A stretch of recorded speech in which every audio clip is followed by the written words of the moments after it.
Welcome to study session 4. The Counselor. Introduction.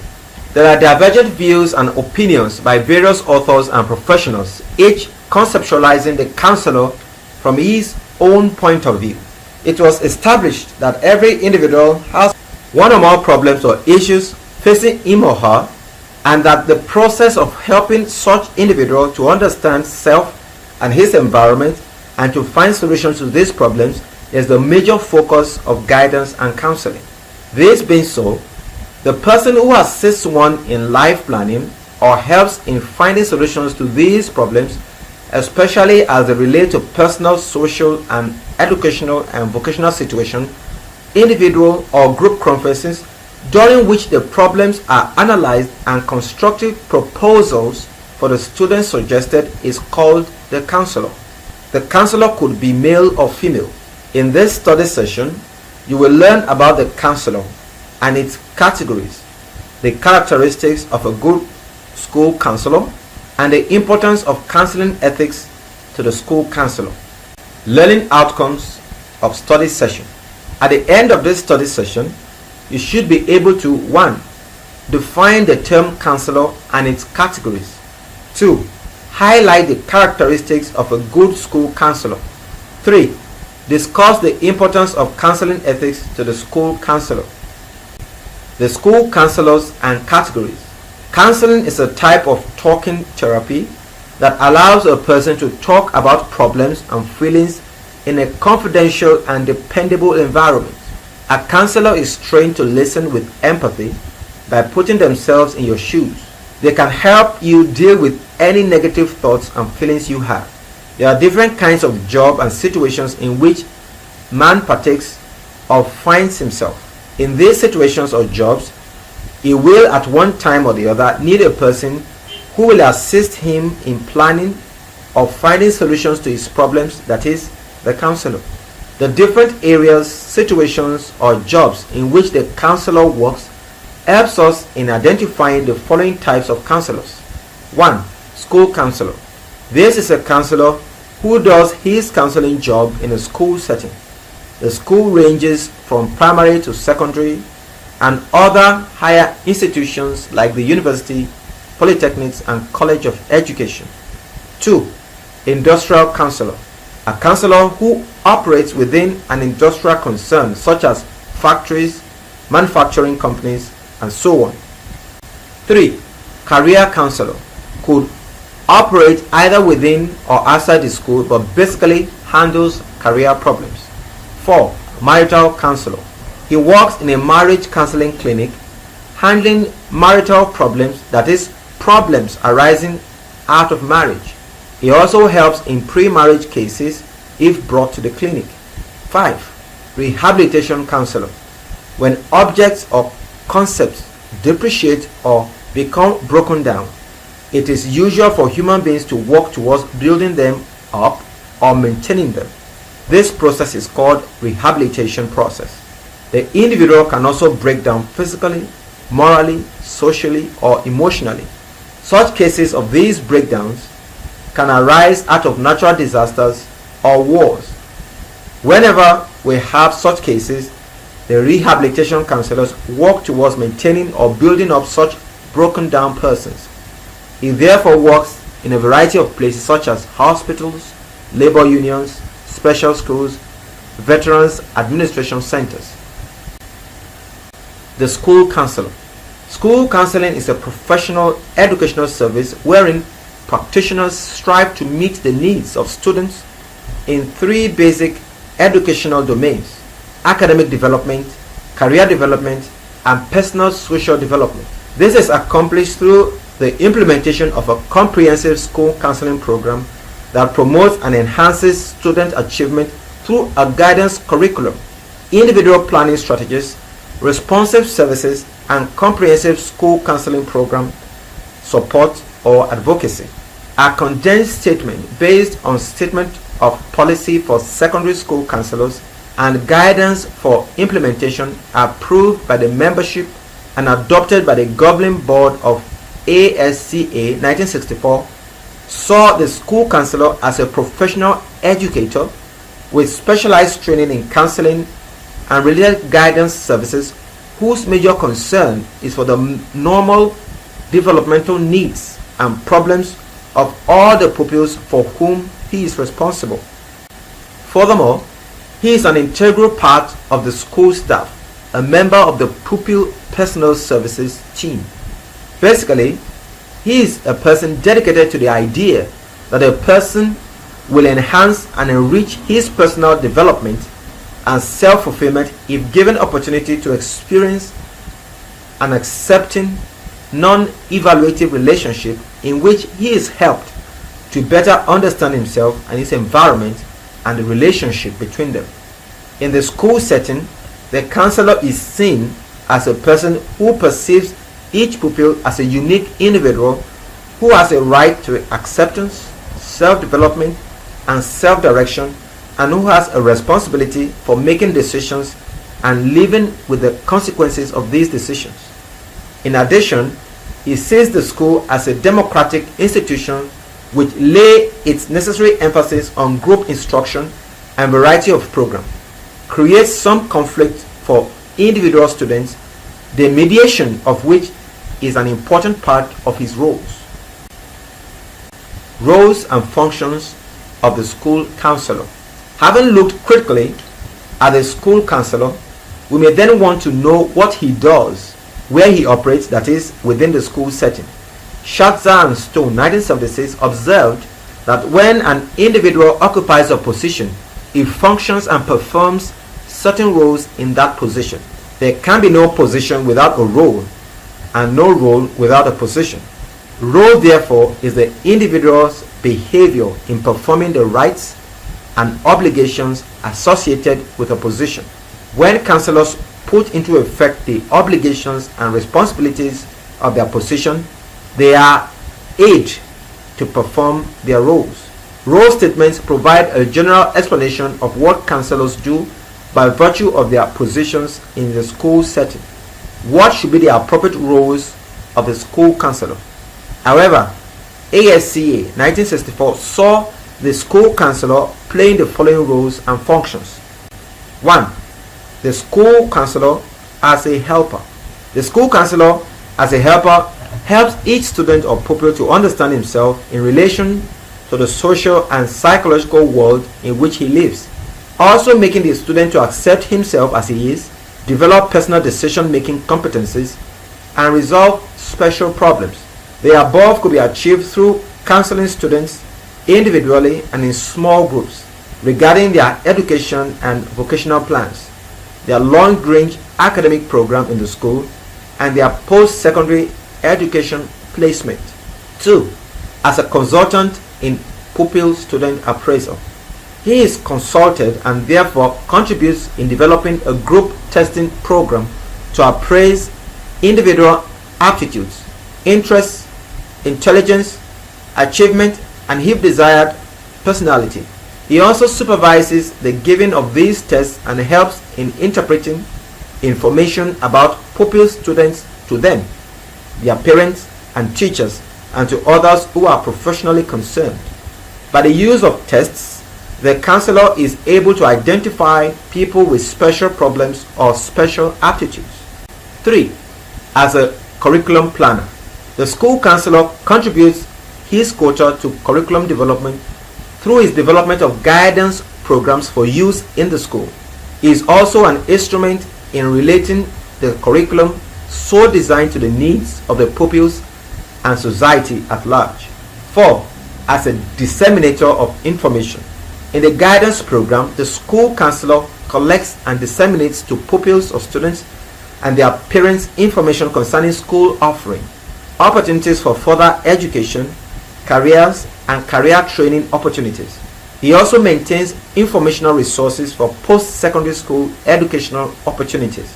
5. As a consultant to parents. Apart from his major roles and functions, the school counselor helps parents by acting as a consultant to them regarding the development of their children, providing them with information about their children with due regard to the children's desire for confidentiality.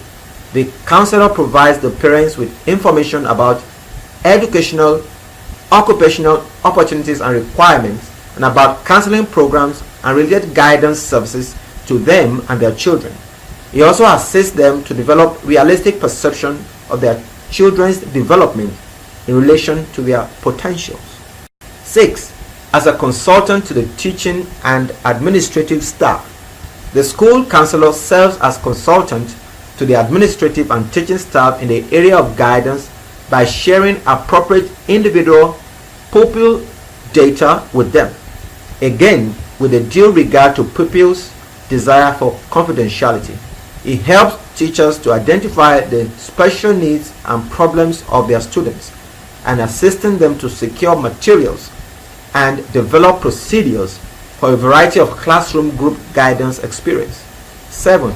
As a placement officer, another important function of the school counselor is to assist in providing placement services for students by planning with teachers and administrators for the grouping and scheduling of pupils, helping them make appropriate choices of school program and develop long-range plans of study. It helps them make the transition from one school level to another, from one school to another, and from school to employment successfully. 8. As a coordinator of other services. With regard to other services, the school counselor coordinates them, especially those services beyond which it can provide, by making students and their parents aware of the availability of such services and making appropriate referrals. He maintains liaison and cooperative working relationship with other student personnel, specialists, and agencies in the community where special services are available.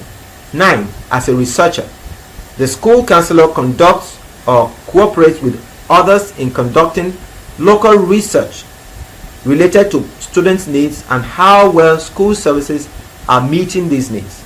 He also offers suggestions towards evolving a good school system through the application of the results of his researches. 10. The school counselor as a public relations officer. With the public, the school counselor carries out a program of public relations by participating in programs of various community groups, furnishing information regarding the guidance program to local publishers, radio and television stations. These roles and functions, as listed above, also represent the ideas of many other authors, professionals, and psychologists who are interested in the work of the school counselor. Characteristics of a good school counselor. The school counselor, by virtue of his or her position and the roles and functions he or she has to perform, especially in the school setting, must possess certain characteristics. Such characteristics will enable him to be more effective and reliable in his duties. These characteristics help the counselor to gain confidence, trust, and respect from his clients. Some of these characteristics are as discussed below. 1. Educational qualification. A good school counselor must be trained and qualified. He must be intelligent with verbal and quantitative abilities sufficient to think, reason, and solve problems with logic and perception. Educationally, he must hold at least a bachelor's degree with additional courses in guidance and counseling. 2. Relationship. The counselor is by training and professional obligation charged with creating the climate of counseling relationship. Effective counseling is related to the type of relationship a counselor establishes with his client. There are a number of conditions helpful in achieving successful counseling. 3. Communication.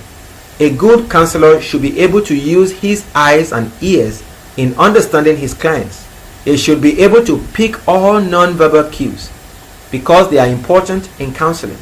The communication which the client makes to the counselor is a privileged information. It is a communication made in reliance on personal confidence. The counselor on his own part is ethically bound not to divulge such information. The success or failure of counseling depends on how sincere the counselor is in keeping his client's secret undisclosed. Both the counselor and counselee must be able to communicate with one another if counseling is to be effective. The counselor, for example, must not only feel accepting of individual, it must convey this attitude to him through his verbal and non-verbal behaviors. The main skill a counselor must develop is that of communicating his understanding of what the client is trying to express, which must be in a warm and sincere way. This is because it is the clarification of his feeling about a topic under consideration that is likely to be the greatest value to him. Words like coward, stupid, and idiot, worthless, and effeminate should never be used unless the client has used that word himself. 4. Interest in people. A counselor who cares for people responds to others in ways that promote personal interaction.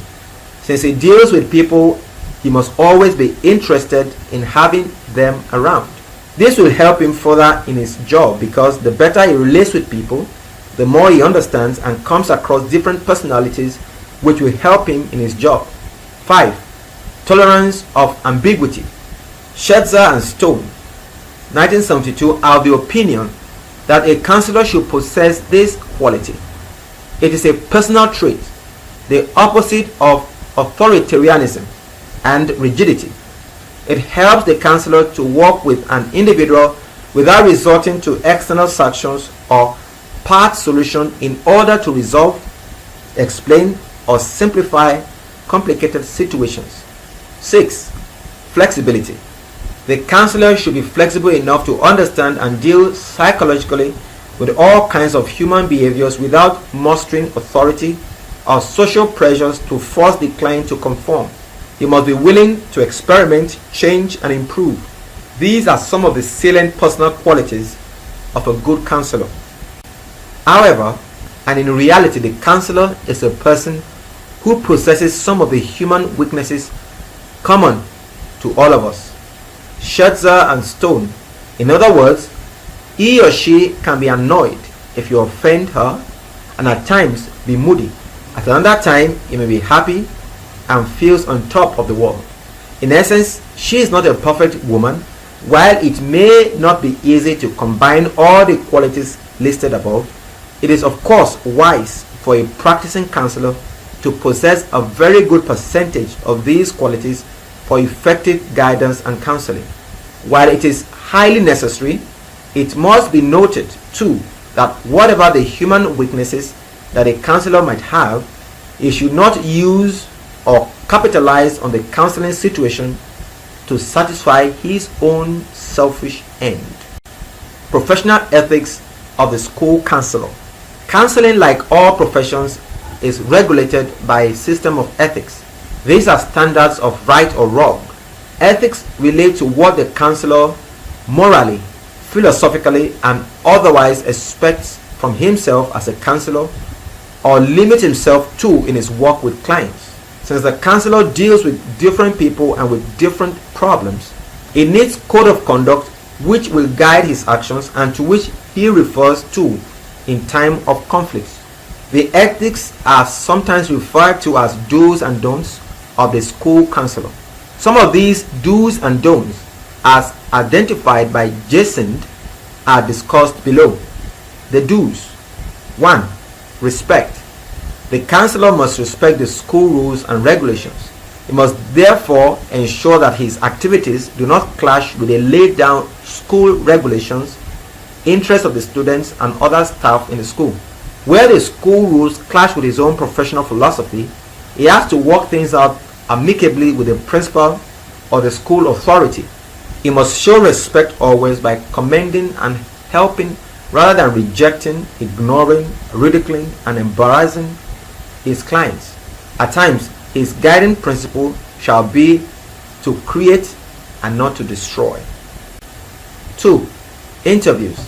It is a friendly, informal, and a sincere two-way communication process. Although it is a formal process of performance review, an informal environment encourages the counselee to open up and they feel encouraged to discuss their challenges and are willing to receive help.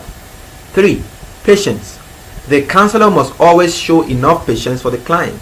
There should be no hurry and no interruption of the client's speech. The client must never be coerced or forced to do certain things or take certain decisions. 4. Counselor's mistake.